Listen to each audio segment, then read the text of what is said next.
안녕하세요, 일렉트로캠입니다. 오늘은 어제에 이어서 테슬라 배터리 데이에서 테슬라가 공개한 새로운 공정들이 얼마나 가능성이 있는지 한번 저만의 생각을 풀어볼까 합니다. 그나저나 이 참 이미지는 굉장히 이쁘네요.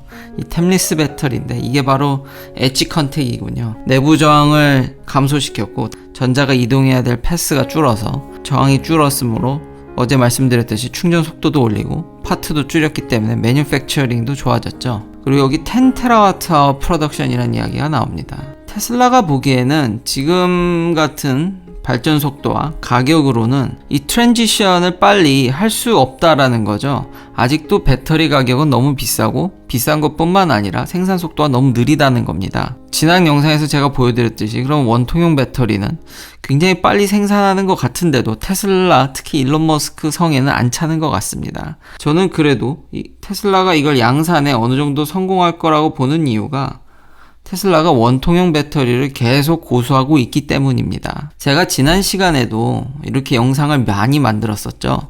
원통형 배터리를 왜 테슬라가 했으며 테슬라가 이 원통형 배터리를 포기를 왜 못하는지가 오늘 테슬라의 새로운 공정과 더불어서 이제 같이 이야기해 볼까 하는데요. 자세한 내용은 제 과거 이런 영상을 참고하시면 됩니다. 테슬라의 원통형 배터리를 쓰겠다는 회사들은 생각외로 꽤 있습니다. 그렇지만 현재 팔고 있는 모델 중에서는 테슬라 말고는 없습니다. 이제 루시드에어가 쓰겠다고 하죠. LG화학에서 공급을 받는다 할지라도 원통형을 쓴다고 했고 리비안도 있죠. 근데 리비안이 이제 삼성 SDI와 이야기했다는 이야기는 있지만 아직까지 정해진 바는 없는 것으로 알려져 있습니다. 그렇지만 이제 이야기는 오고 가고 있는데 확정된 건 하나도 없습니다. 그리고 LG화학이 유리하다는 루머도 있습니다. 여튼 돌아와서 현재 테슬라 말고는 원통형 배터리를 쓰고 있지 않습니다. 테슬라가 이렇게 사이즈를 키워가면서까지 원통형 배터리를 못 버리는 이유는 그 전에 이미 원통을 못 버린다고 말씀드렸고 인산철을 각형으로 쓰는 거 아니냐 그러지 않을 것 같습니다. 그러니까 요 포맷을 이용해서 요 안에 물질만 바꿔서 이렇게 라인업을 가져가는 거지 테슬라는 계속해서 이런 포맷, 동그란 원통형을 계속 유지할 것입니다.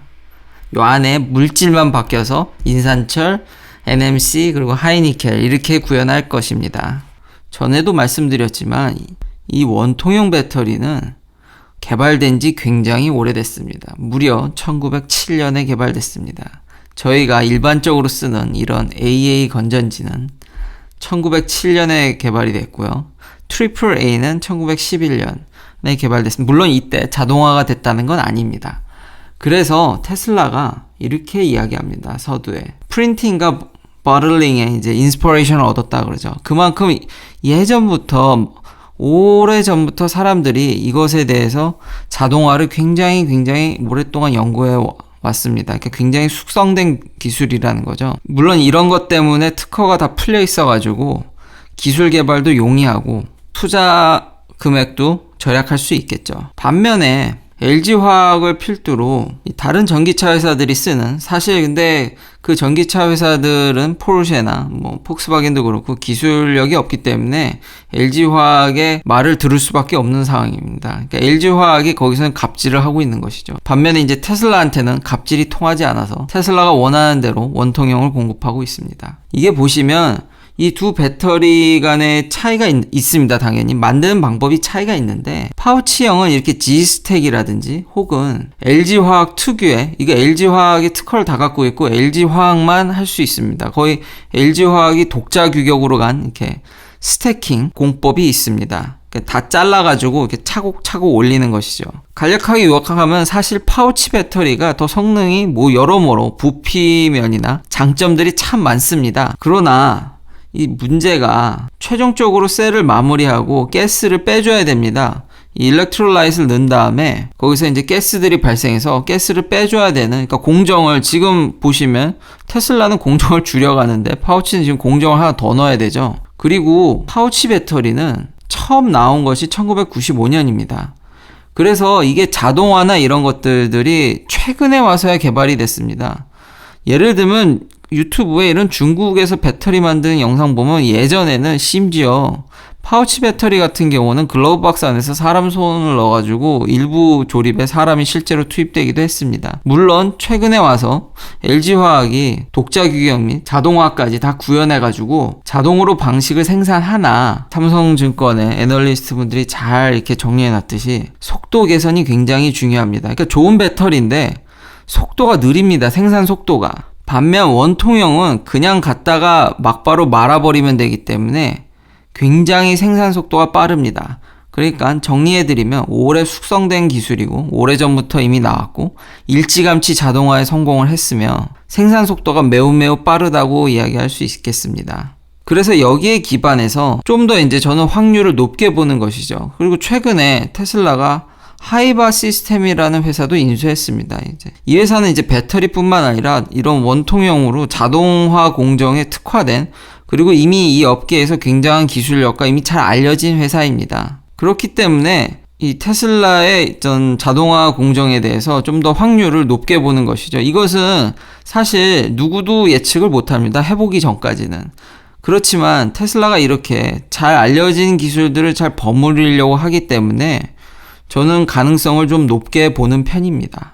테슬라가 이렇게 미친 듯이 계속 저렇게 아직까지도 생산 속도에 목말라 하는 것은 가격도 있겠지만 이렇게 생산해서는 전혀 어포더블하게 소비자한테 전기차를 많이 공급할 수도 없으며 테라와트 스케일로 생산하지 않으면 전혀 따라잡을 수 없다는 이야기입니다. 거기다가 현재 이런 속도와 이런 장비 수준으로는 이 공장을 짓는데 돈이 너무 많이 든다는 거죠. 그리고 공장 사이즈도 엄청 큽니다. 그렇기 때문에 원통형을 개량해서 한 라인당 이렇게 20GWh로 생산할 수 있는 기존의 이제 생산의 7배나 빠르다고 하는데 이래야지만 앞으로 내연기관 대비 전기차가 보조금이 없더라도 이 변화를 주도할 수 있다라는 이야기입니다. 아니 그러면 LG화학은 이런 상황을 모를 리 없을 것입니다.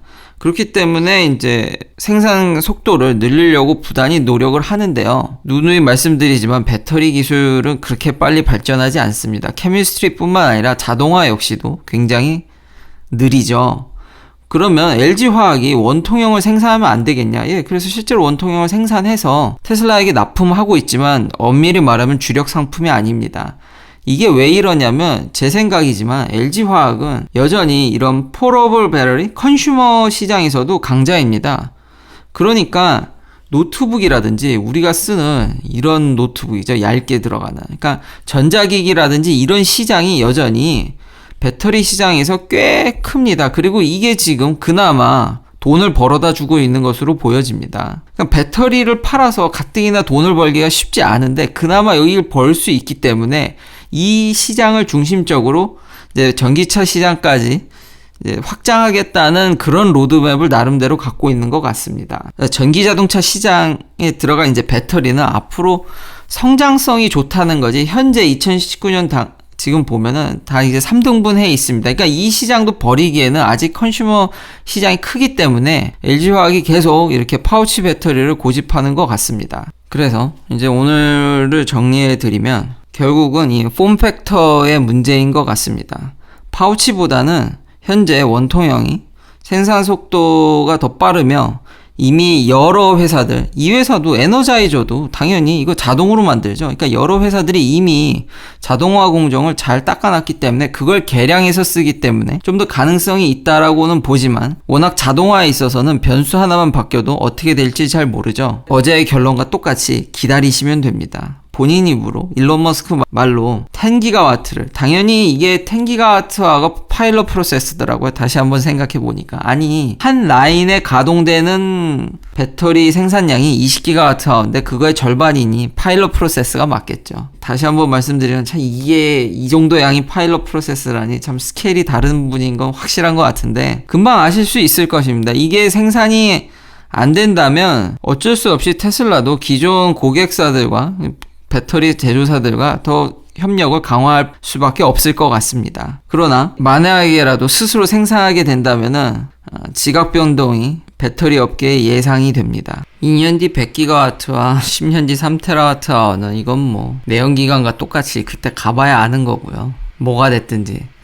그러나 당장 지금 테슬라는 네바다에서 열심히 리튬을 사들이려고 하고 있고요. 발표가 마음에 안 들었는지 누군가 또다시 테슬라 네트워크를 해킹하려고 했던 것 같습니다. 저도 잠깐 이게 차가 컨트롤이 안 되는 걸 경험했었는데 다행히 저는 뭐 운전을 하려거나 차를 문을 열려고 하지 않으려고 했는데 이런 문제에 대해서도 테슬라가 좀 고민을 해봐야 될 것 같습니다. 긴 영상 시청해 주셔서 감사합니다.